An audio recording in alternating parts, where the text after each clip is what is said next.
புனித அந்தோனியாரின் ஆரம்பகால பெயர் பெர்னாந்து. ஒரு அரச வம்சத்தில் பிறந்தவர்தான் புனிதர் அந்தோனியார். அவரது தந்தை மார்ட்டினோ டி பவுலான் வீரமும் அரச கௌரவமும் கொண்ட பெருமைமிகு மனிதர். அவரது தாய் தெரசா உயர்ந்த அரச குலத்தில் பிறந்த கருணையும் கண்ணியமும் நிறைந்தவர். அவரது முன்னோர்கள் சிலுவை யுத்தத்தை நடத்தி எருசலேமின் மன்னராக இருந்தவர்கள்.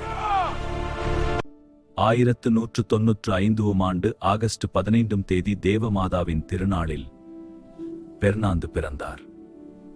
பிறந்த 8ஆம் நாளில் பேராலயத்தில் மிகுந்த சிறப்புடன் திருமுழுக்கு அளிக்கப்பட்டது. நான் உன்னை பிதா, குமாரன், பரிசுத்த ஆவியின் நாமத்திலே ஞானஸ்நானம் கொடுக்கிறேன். அவருக்கு பெர்னாந்து என்று பெயர் சூட்டப்பட்டது. இந்த குழந்தைதான் உலகம் வணங்கும் புனிதர் அந்தோனியாராக மாறினார்.